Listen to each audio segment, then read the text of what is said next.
성경 말씀을 봉독하겠습니다. 성경 말씀은 구약 성경 사무엘상 17장 41절에서 51절까지 말씀을 봉독하겠습니다. 사무엘상 17장 41절에서 51절 말씀, 구약 성경의 437쪽에 있는 말씀입니다. 블레셋 사람이 방패든 사람을 앞세우고 다윗에게로 점점 가까이 나아가니라. 그 블레셋 사람이 둘러보다가 다윗을 보고 업신여기니 이는 그가 젊고 붉고 용모가 아름다움이라. 블레셋 사람이 다윗에게 이르되 네가 나를 개로 여기고 막대기를 가지고 내게 나왔느냐 하고 그의 신들의 이름으로 다윗을 저주하고, 그 블레셋 사람이 또 다윗에게 이르되 내가 네 살을 공중의 새들과 들 짐승들에게 주리라 하는지라. 다윗이 블레셋 사람에게 이르되 너는 칼과 창과 단창으로 내게 나오거니와 나는 만군의 여호와의 이름 곧 네가 모욕하는 이스라엘 군대의 하나님의 이름으로 네게 나아가노라. 오늘 여호와께서 너를 내 손에 넘기시리니 내가 너를 쳐서 내 목을 베고 블레셋 군대의 시체를 오늘 공중의 새와 땅의 들 짐승에게 주어 온 땅으로 이스라엘의 하나님이 계신 줄 알게 하겠고, 또 여호와의 구원하심이 칼과 창에 있지 아니함을 이 무리에게 알게 하리라. 전쟁은 여호와께 속한 것인즉 그가 우리 손에 넘기시리라. 블레셋 사람이 일어나 다윗에게로 마주 가까이 올 때에 다윗이 블레셋 사람을 향하여 빨리 달리며 손을 주머니에 넣어 돌을 가지고 블레셋 사람의 이마를 치매 돌이 그의 이마에 박히니 땅에 엎드러지니라. 다윗이 이같이 물매와 돌로 블레셋 사람을 이기고 그를 쳐 죽였으니 자기 손에는 칼이 없었더라. 다윗이 달려가서 블레셋 사람을 밟고 그 칼집에서 빼내어 그 칼로 그를 죽이고 그의 머리를 베니 블레셋 사람들이 자기의 용사의 죽음을 보고 도망하는지라. 아멘. 오늘도 있는 처소에서 제단을 쌓고 예배드리는 교우 여러분, 그리고 또 이 기도 처소에 모여서 예배드리는 여러분에게 하나님께서 크신 은혜와 은총과 복으로 함께해 주시기를 기원합니다.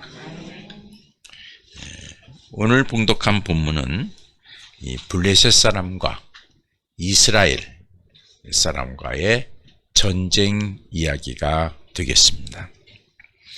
블레셋 사람을 대표하는 사람은 여러분들이 다 잘 아시는 장군 골리앗입니다. 그리고 이스라엘 나라를 대표하는 사람은 어린 목동 다윗입니다.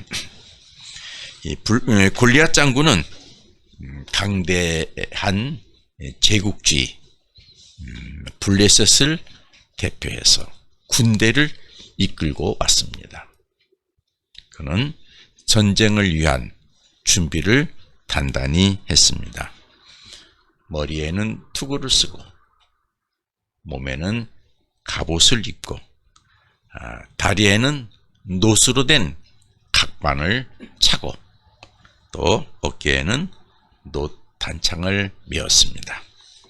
그리고 성경에 보니까 창과 방패를 가지고 나왔다, 그렇게 기록하고 있습니다. 반면에 다윗은 골리앗과 비교해 보면은 아무것도 준비하지 않았습니다. 못한 것이 아니라 안 했습니다. 군인으로 전쟁할 준비를 갖추지 않았습니다. 이스라엘의 왕인 사울이 그에게 갑옷을 입혀주고 또 투구를 씌워주고 칼을 채워 주었지만은 다윗은 그것이 불편해 했습니다. 오히려 그 묻은 것을 벗어버리고 평소대로 양을 치던 막대기 하나, 그리고 맹수를 물리칠 때 사용했던 매끄러운 돌 5개, 그리고 그 돌을 넣어서 돌려서 이제 맹수를 향해 공격하는 물매 하나를 가지고 골리앗과 싸우러 나왔습니다. 두 사람이 전쟁을 위해 준비한 무기를 비교해 보면은 골리앗은 자신의 배경인 블레셋 나라의 막강한 군대, 그리고 자기 몸을 보호하는 보호 장구를 갖추고 창을 가지고 나왔고, 또 다윗은 그저 평소에 양을 치던 모습 그대로 골리앗 앞에 섰습니다. 그리고 다윗에게는 평소에 양을 칠 때와 같이 하나님을 믿고 의지했던 그 믿음을 가지고 하나님의 이름으로 하나님이 나와 함께해 주실 것이라고 하는 그런 임마누엘 신앙을 가지고 싸우려고 나왔습니다. 우리 세상의 보편적인 기준으로 보면은 골리앗과 다윗의 이 대결은 승패가 자명한 싸움이죠. 모든 사람들은 골리앗의 승리를 예상할 것입니다. 그런데 결과는 달랐습니다. 성경에서 골리앗이 승리한 것이 아니라 어린 목동 다윗이 승리를 했다고 기록을 하고 있습니다. 오늘 본문은 다윗과 골리앗의 전쟁 이야기를 통해서 우리 신앙인에게 주는 하나님의 메시지, 교훈이 있습니다. 우리는 오늘 그것을 들어야 합니다.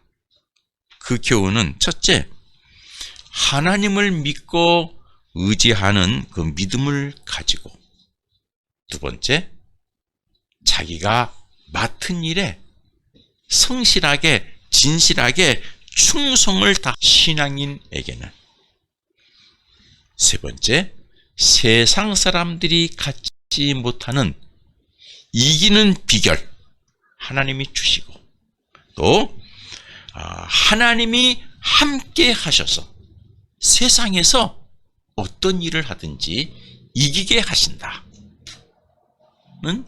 교훈입니다. 이기게 하신다. 첫째, 하나님을 믿고 의지하는 믿음을 가지고, 두 번째, 자기가 맡은 일, 직장에서든지 사업에서든지 자기가 맡은 일에 정성을 다하고 최선을 다해서 충성하는 사람에게는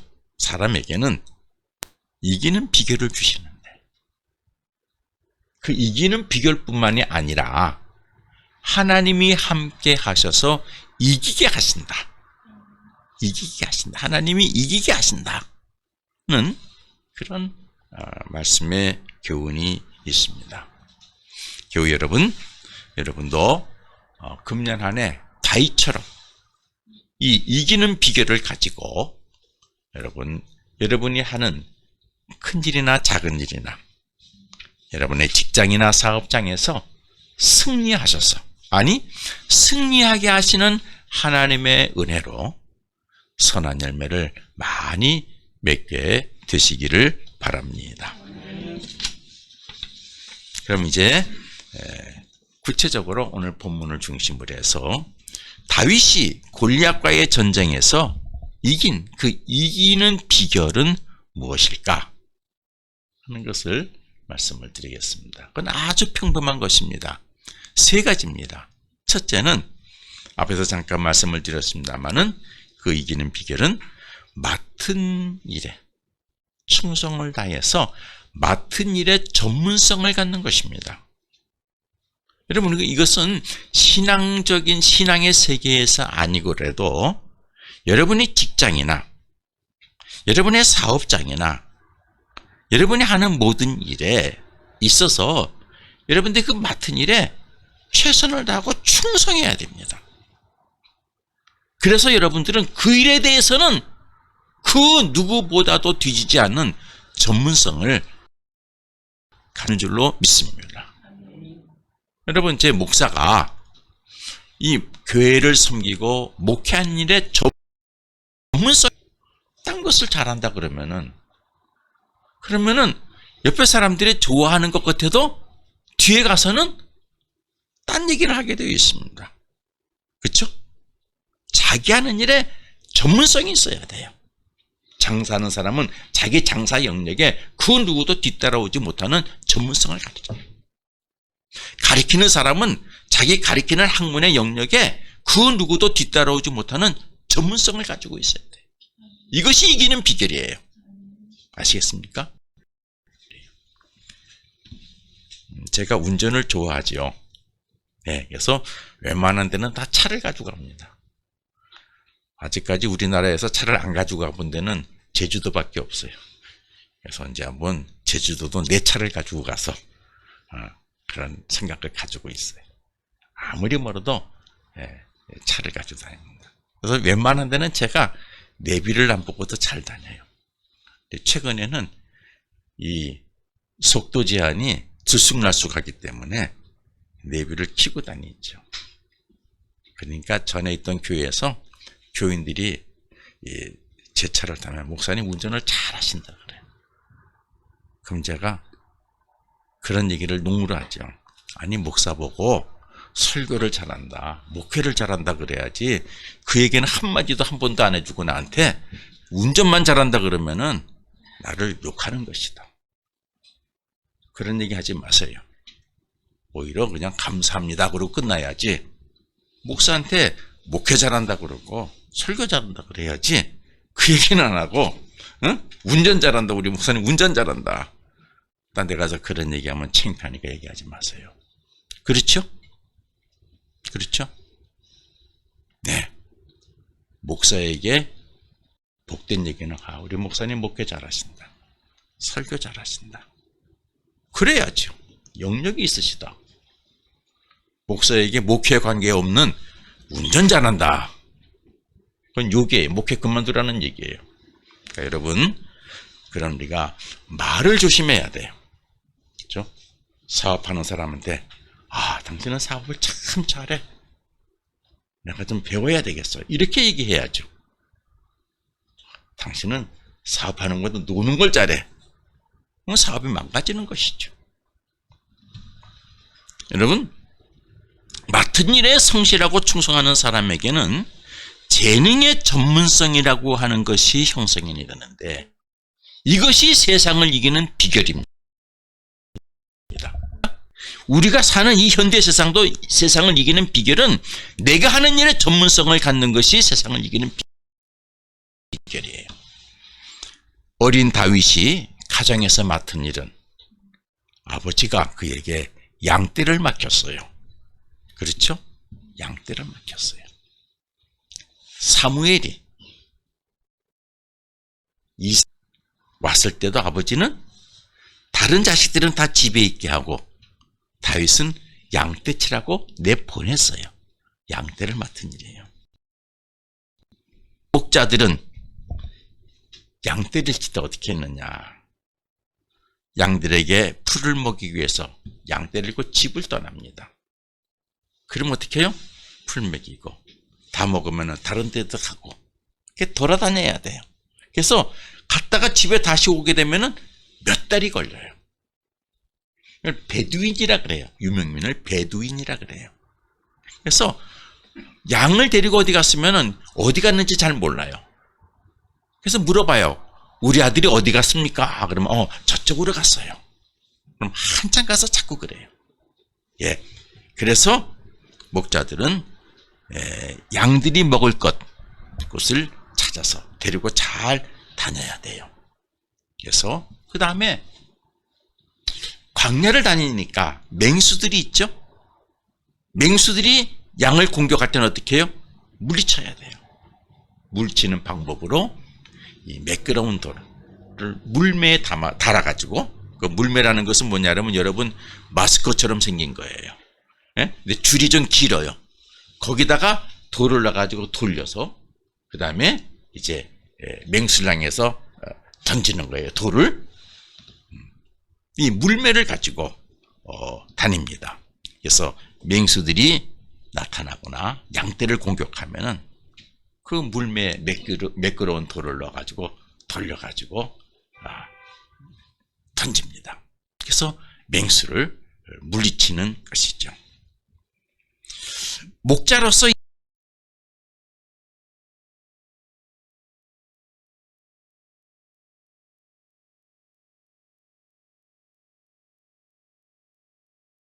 어디 가면 마신 물이 있다. 이걸 알고 있어. 그래야 양을 잘 키울 수 있어요. 그렇지 않으면 굶겨 죽이게 되죠. 광야에서. 그러니까 하는 걸 알고 있어요. 물매로 돌을 해서 물맷돌로 맹수를 물리치는 걸 잘해야 돼. 이게 전문성이에요. 물론 이제 양 새끼도 잘 받아야 되고 그런 것도 있겠죠. 다윗도 시간에 틈이 나면은 양떼를 몰고 찾아갈 푸른 초장을 미리 알아두기 위해서 노력을 했겠죠. 그렇겠죠? 어디 가면 물이 있으니까, 지금까지 거리가 얼마 정도 남았으니까 양이 지치지 않게 하기 위해서 언제 출발해야 되겠다, 어떻게 먹이고 그 다음 초장으로 가야 되겠다 계산했을 거예요. 또 시간 나는 대로 물매에 매끄러운 돌을 넣어가지고 목표를 향해서 쉬지 않고 했을 거예요. 맹수가 나타나지 않더라도 평소에 그를 열심히 했을 거예요. 그래서 다윗도 달인의 경지에까지 이르렀을 거예요. 맡은 일의 전문성을 가졌어요. 이러한 다윗에게 거대한 목표물인 골리앗을 물맷돌로 맞추는 것은 어려운 과제가 아닙니다. 시군적 목기와 같은 거예요. 그렇죠? 성경에 보면은 자기가 양떼를 공격하는 곰, 내가 물맷돌로 물리쳤는데 골리앗은 그거 보면 아무것도 아니다, 그렇게 얘기를 하고 있어요. 다윗은 물맷돌로 골리앗의 이마에 명중을 시켜서 골리앗을 쓰러뜨렸습니다. 그렇죠? 어려운 게 아니에요. 다른 사람 보면 엄청난 어려운 일이죠. 그러나 이기는 비결을 가지고 있는, 자기 일의 전문성을 가지고 있는 다윗에게는 골리앗 정도는 아무것도 아니에요. 아무것도 아니에요. 여러분, 지금도 마찬가지입니다. 여러분에게도 동일하게 적용되는 일이에요. 세상을 이기는 비결은 지금 여러분이 하는 일이 비록 작은 것일지라도 맡은 일에 성실하게 최선을 다해서 충성해서 습득해서 형성된 재능의 전문성, 그 전문성을 갖는 것이에요.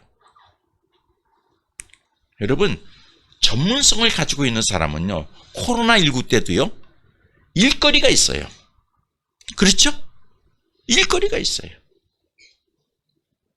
그러나 그저 건성건성 살던 사람은 어려운 환경이 오게 되면은 일거리가 없어요.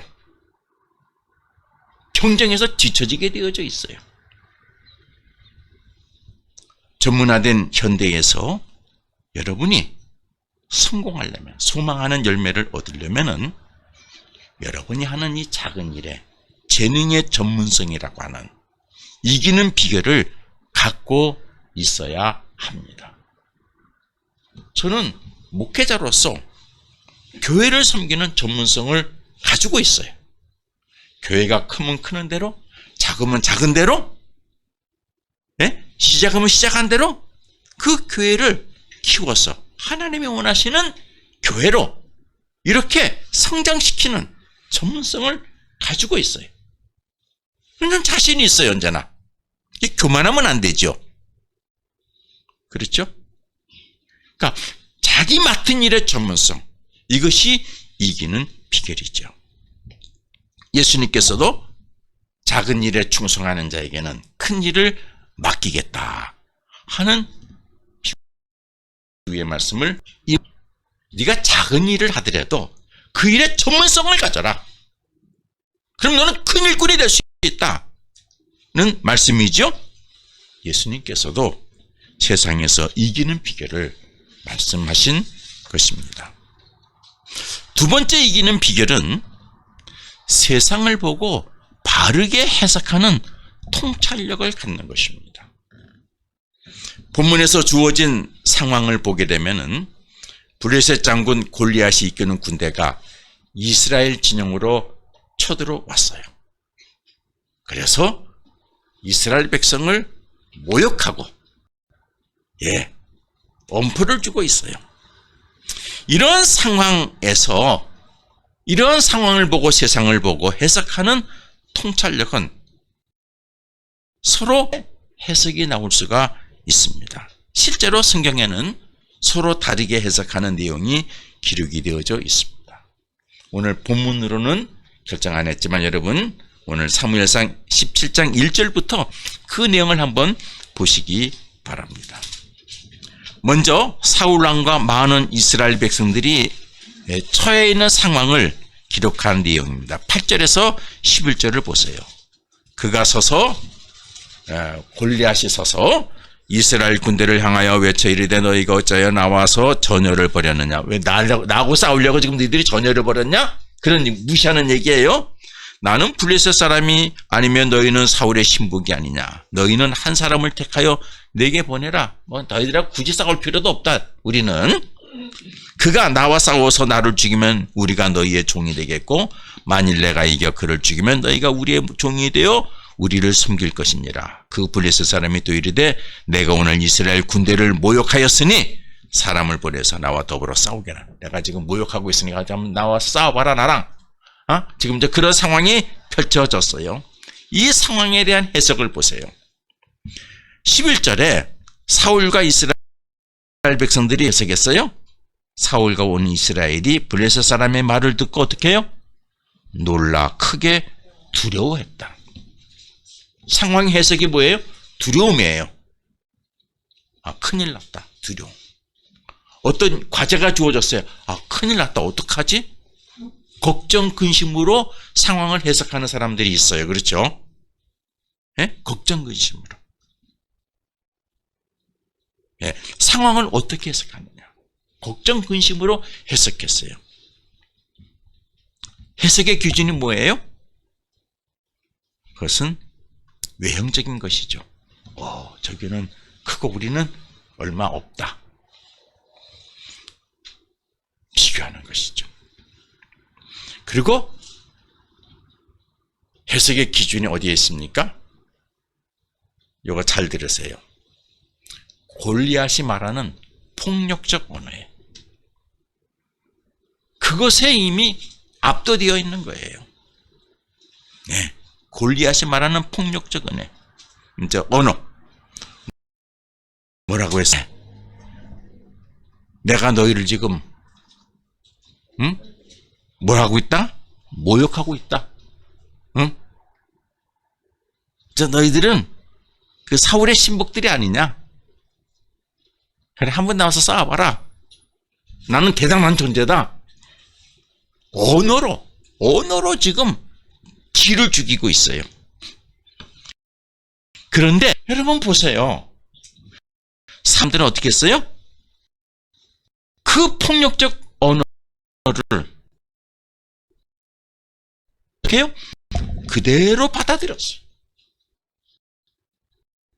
그래서 두려워 떨고 있어요. 그렇기 때문에 사울과 이스라엘 백성들은 이 블레셋 군대를 이겨낼 수 있습니까? 없습니까? 이겨낼 수 없어요. 이미 졌어요. 이미 어느 폭력에서 이미 폭행을 당한 거예요. 이미 졌어요. 예, 여러분이 세상을 보고 상황을 보고 어떻게 해석하느냐에 따라서 여러분이 승리의 길로 갈 수 있고 이미 싸우지도 않고 다시 실패의 길로 갈 수도 있어요. 아시겠습니까? 다음에 다르게 해석한 사람이 하나 있죠. 누구예요? 어린 목동 다윗이에요. 좀 다르게 했어요. 하나님을 믿고 의지하는 믿음의 은으로 상황을 해석하지요. 여러분 26절 하반절을 보세요. 66절. 다윗이 곁에 서 있는 사람들에게 말하여 이르되, 다 두려워 떨고 있는데, 해석을 그렇게 하고 있는데, 사실 이제 내가 이제 시간이 없으니까 다 안 하지만은 다윗의 형들도 지금 그렇게 해석을 하고 다윗을 혼내는 얘기가 나와요. 이때 좀 넘어가서 이 할례 받지 않은 블레셋 사람이 누구이기에 살아계시는 하나님의 군대를 저 사람이 누구야? 지금 백성들은 다 두려워하고 있는데 저 사람이 누구야? 이렇게 말을 함부로 해? 왜? 그 말을 안 받아들이는 거죠. 그 사람의 폭력적 언어를 안 받아들이는 거예요. 여러분들이 사업하실 때에 거래할 때, 협상할 때 상대방의 얘기를 무조건 받아들이면은 사업 실패예요. 왜요? 상대방은 자기 이익을 최대한으로 취득하기 위해서 여러분한테 얘기하는 거겠죠. 거기에 여러분들이 네 그려버리면 어떻게 돼요? 그 사람에게 최대한 편의와 최대한 이익과 최대한 그 사람 중심으로 모든 일을 만들어주는 것이죠. 그래야 안 그래요? 그렇습니다. 그러니까 여러분 어떻게 하셔야 돼요? 객관적으로 그 사람의 얘기를 분석해낼 수 있는 통찰력이 있어야 돼요. 저 사람이 말하는 것이 정당한 얘기인지 욕심으로 하는 얘기인지 아니면은 나를 위해서 하는 얘기인지를 분석해내는 통찰력이 여러분에게 있어야 합니까? 때문에 여러분 그 은혜를 하나님으로부터 받으셔야 돼. 그 은사를 받게 되면요 상대방의 얘기를 그 말 하기도 전에 폭력적인 얘기를 하기 전에 거절하는 거예요. 그런 판을 깔기 전에 아니요 그렇게 얘기하지 마세요. 그건 잘못된 얘기예요. 거절할 수 있어야 되는 줄로 믿습니다. 저는 그래요. 저는 나하고 친한 친구라도 원칙적인 얘기를 안 하면 거절해요. 그러니까 제 선배나 친구들이 나한테는 자기 욕심적인 얘기를 할 수가 없어요. 왜? 내가 얘기를 초반부터 난 받질 않으니까. 상황을 인식할 수 있는 통찰력을 가져야 돼요. 여러분 여기 34절에서 36절의 말씀을 보세요. 상황을 이렇게 얘기하죠. 다윗이 사울에게 말하되 아버지의 양을 지킬 때에는 사자나 곰이 와서 양떼에서 새끼를 물어가면은 내가 따라가서 그것을 치고 그 입에서 새끼를 건져내었고 일어나 나를 해하고자 하면은 내가 그 수염을 잡고 그것을 쳐 죽였나이다. 주의 종이 사자와 곰도 잡았는데 살아계시는 하나님의 군대를 모욕한 이 할례받지 않은 블레셋 사람이리까 그가 그 짐승의 하나와 같이 되리이다. 그는 곰보다도 못한 존재. 여러분 곰이 무섭습니까? 사람이 무섭습니까? 예? 곰이 무서워요. 곰이. 예? 여러분 곰은 우리가 이기지 못해요. 예. 그러니까 총 든 사람은 무섭죠. 그렇죠? 총 든 사람은 무서워요. 그렇지 않고는 사람과는 주먹으로 싸울 수 있어요. 그러나 곰은 싸우면 안 돼요. 그러니까 다윗이 내가 곰도 쳐 죽였는데 곰도 물맷돌로 죽였는데 그 사람은 아무것도 아닙니다. 제가 질문을 잘못했네요. 곰이 빨라요? 사람이 빨라요? 곰이 빠르죠. 그리고 골리앗과 대면에서 싸울 때 이렇게 말했습니다. 본문 45절에 있죠. 다윗이 블레셋 사람에게 이르되 너는 칼과 창과 단창으로 내게 나오지만은 나는 만군의 여호와의 이름 곧 네가 모욕하는 이스라엘 군대 하나님의 이름으로 네게 나아가노라. 해석은 상황을 분명하게 판단하고 있죠. 그러니까 다른 사람들은 외세적인 거 언어 폭력에 이미 기죽었어요. 그런데 다윗은 웃기고 있네. 너는 내가 양떼를 칠 때 곰만도 못한 정도야. 내 곰도 물리쳤는데 넌 물맷돌 하나면 끝나. 아무것도 아니요. 아무것도 아니요. 아무리 언어로 폭력해도 아무것도 아니요. 여러분, 다윗이 이렇게 상황을 해석하는 통찰력의 기준이 어디에 있습니까? 외형적인 것 보고 판단합니까? 아니죠. 예? 내면적인 것, 신앙적인 것, 분석적인 것을 가지고 판단하지요. 하나님을 경외하는 신앙이 그의 기준이죠. 그는 하나님을 믿는 신앙으로 양떼를 성실하게 쳤어요.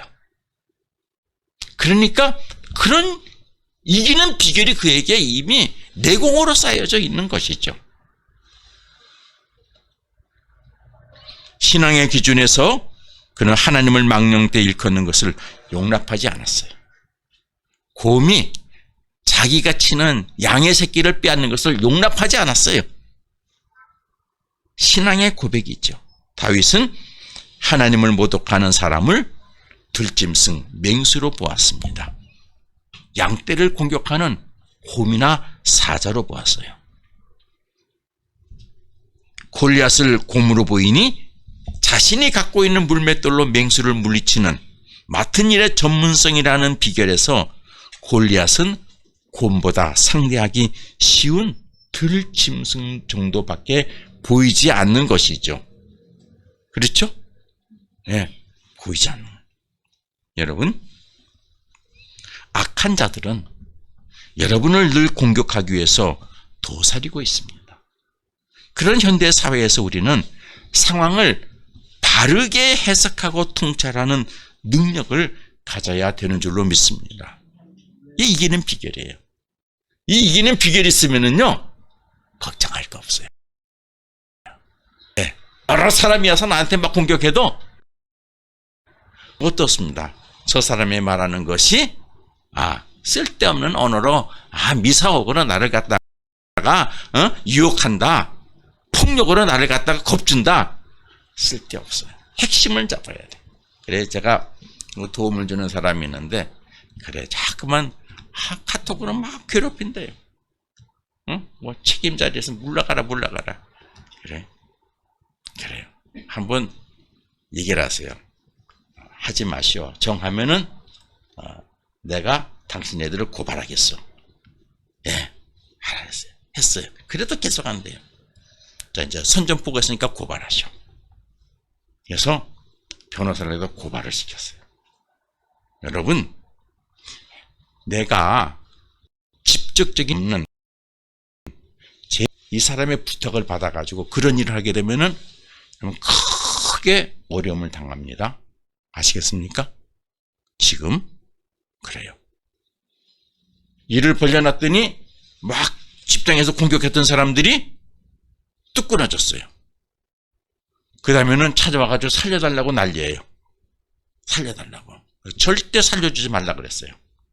그까지 쥐고 있어라. 당신 일이 끝날 때까지 그걸 쥐고 있어라. 이거 풀어주면은 그 사람들은 또 공격한다. 다른 방법으로. 이걸 쥐고 있어라. 나중에 다른 것을 공격할 때 해결할 수 있는 이거는 저걸로 자료로 삼고 있어라. 그래요. 여러분, 두려워하지 마세요. 여러분이 살고 있는 이 세상을 정말 우리가 신앙의 눈으로 분별해낼 수 있는, 통찰해내는 그런 해석할 줄 아는 비결을 가져야 되는 줄로 믿습니다. 하나님은 하나님의 백성에게 성령을 통해서 분별의 은사를 선물로 주십니다. 상황을 바르게 해석하는 통찰하는 능력을 하나님으로부터 받으면 그 분별의 은사로 세상을 넉넉히 이겨나가는 비결을 갖게 되는 것입니다. 지금 우리나라는 상황을 바르게 해석하여 통찰하는 능력이 꼭 필요한 뭐예요? 국가 미래를 열어갈 대통령을 정해야 되는 시기입니다. 한 2달 남았어요. 누구를 정할까? 저 사람은 내 편이니까? 나랑 이해관계가 있고? 그러니까? 또 아니면은 저 사람이 검증되지 않은 외형적인 골리앗처럼 폭력적인 언어를 막 쓰고 막 어떻다 하니까 거기에 눌려가지고? 아닙니다. 우리가 판단하는 기준은 뭐예요? 대한민국의 미래죠. 세계 속에서 대한민국의 위상을 어떻게 만들어 갈 것인가? 이는 대한민국의 모습을 어떻게 지켜나갈 것인가? 우리나라가 그런 비전과 꿈을 가지고 있는가? 지구촌이라고 하는 거대한 공동체 속에서 대한민국의 자존감을 지켜나가는 지도자는 누군가? 이 백성을 정말 행복하게 이끌어줄 수 있는 섬기는 자는 누군가? 여러분, 지배하는 자와 섬긴 자는 다릅니다. 아시겠습니까? 가지고 우리가 이 나라의 준비해야 되는 줄로 믿습니다. 미래를 열어가고 국민을 위해서 헌신할 줄 아는 지도자, 국가의 미래의 큰 꿈을 만들어갈 수 있는 지도자를 우리가 분별해 내야 되는 줄로 믿습니다. 세 번째, 이기는 비결. 그것은 무엇입니까? 하나님을 의지하는 담대한 믿음을 가지, 하나님께서 친히 함께 해주시고 하나님이 승리하게 해주시는 여호와 니시, 하나님이 승리하게 해주시는 이 여호와 니시라고 하는 것이 이기는 비결인 것입니다. 다윗은 이 비결을 알고 있었어요. 그래서 본문 46, 47절에서 이 비결을 이렇게 고백합니다. 여러분 보세요. 오늘 여호와께서 너를 내 손에 넘기시리니 내가 너를 쳐서 내 목을 베고 블레셋 군대의 시체를 오늘 공중에 세워 땅에 들짐승에게 주어 온 땅으로 이스라엘의 하나님이 계신 줄 알게 하겠고 또 여호와의 구원하심이 칼과 창에 있지 아니함을 이 무리에게 알게 하리라. 전쟁은 여호와께서 속한 것인 우리 손에 핵심이 뭐예요? 싸움에서 이겨지는 것은 누구에게 달렸다? 하나님에게. 그러니까 내가 아니라 하나님이 나에게 이기게 하신다. 여러분, 이 신앙을 가지시기를 바랍니다. 여러분의 삶의 사업에서 여러분의 사업에 성공하게 하는 것은 여러분이 아니라 성공하게 하시는 니시예요. 아시겠습니까? 내 인생을 형통하게 되는 것은 내가 잘나서 내가 모든 것들을 잘해서가 아니라 하나님이 내 인생을 형통하게 하시기 때문이라는 것을 여러분 고백하실 수 있어야 되는 것입니다. 이것은 하나님을 온전히 믿고 그 믿음으로 담대함을 갖는 사람에게 하나님이 주시는 은혜입니다. 아, 하나님이 나에게 승리하게 하실 거야. 하나님을 주실 거야. 한다고 해서 그렇게 되는 건 아닙니다. 누구에게? 하나님을 믿는 믿음의 온전함, 하나님의 말씀대로 살려고 하는 신앙의 노력, 어떤 상황 속에서도 나는 하나님을 믿는 사람이라고 하는 것을 얘기할 줄 아는 담대함을 가지고 있는 사람에게 하나님이 주시는 은혜예요. 내가 교회 열심히 다닌다고 그 은혜 주시는 것 아니에요. 바르게 믿음 생활하셔야 돼. 말씀대로 사셔야 돼. 여러분, 이 담대한 믿음을 바울이 다윗이 얘기하죠. 37절 보세요. 여호와께서 사자의 발톱에서 건져내셨은즉, 평소에 자기가 이렇게 이긴 것도 누가? 하나님이 건져주셨기 때문에, 하나님이 승리하게 하셨기 때문에 내셨은즉 나를 이 블레셋 사람의 손에서도 건져내시리다. 승리는 누구라고요? 나야, 나. 싸우나 말아야. 이기는 싸움이야. 여러분, 그 다음 얘기가 반전이죠. 다윗의 믿음에 담대한 고백을 들은 사울 왕에게 놀라운 변화가 나타납니다. 블레셋 군대의 큰 힘의 세력 앞에서, 그리고 골리앗이 말하는 폭력적인 언어 앞에서 패배의식과 두려움을 갖고 있었던 나약한 신앙에서 다윗의 고백을 들은 사울 왕은 다윗과 같이 뭐라고 얘기해요? 전능하신 하나님을 믿고 의지하는 믿음에서 나온 담대함의 신앙 고백이 그의 입에서 나오죠? 신앙의 변화가 있었죠? 사울 왕은 어린 다윗에게 이렇게 말합니다. 37절 하반절이죠. 사울이 다윗에게 이르되 가라, 여호와께서 너와 함께 계시기를 원하노라. 변했죠? 두려워 떨던 사람이 그래, 가라, 하나님이 함께 하시고 우리에게 승리를 주실 것이다. 여러분, 그리스도인은 이 세상 전능하신 하나님을 믿고 의지하는 믿음에서 나오는 담대함을 통해서 여호와 니시, 세상을 이고 세상에 담대히 세상을 향해 나아가야 됩니다. 그러면 어떻게 해요? 믿음에 나약한 자들도 변화가 오죠. 사울처럼. 이것이 믿음의 역사고 여호와 니시의 역사고 하나님 선교의 역사고 복음 전파에 여러분 아시기를 바랍니다. 그래서 담대한 믿음과 담대한 믿음의 고백을 들은 사람들의 심령이 감동돼서 나에게 했던 믿음이 담대는 역사가 나타나는 것입니다. 오늘 본문은 다윗이 이 세 가지 이기는 비결을 가지고 것을 물리쳤다는 내용이죠. 다윗은 하나님이 도와주실 것을 확신했어요. 승리하게 해주실 것을 확신했어요. 46배 가시지. 오늘 여호와께서 너를 내 손에 넘기실 것이다. 내가 너를 쪄서 내 목을 베고 블레셋 군대의 시체를 오늘 공중에 세워 땅에 들짐승에게 주어 온 땅을 하나님이 계신 줄 알게 할 것이다. 여호와의 구원하심이 칼과 창에 있지 아니함을 이 무리에게 알게 하리라. 전쟁은 여호와께 속한 것인즉 그가 너희를, 하나님이 너희를 우리 손에 넘기실 것이다. 그리고 다윗은 비결의 첫 번째인 물맷돌을, 재능의 비결, 물맷돌을 준비하죠.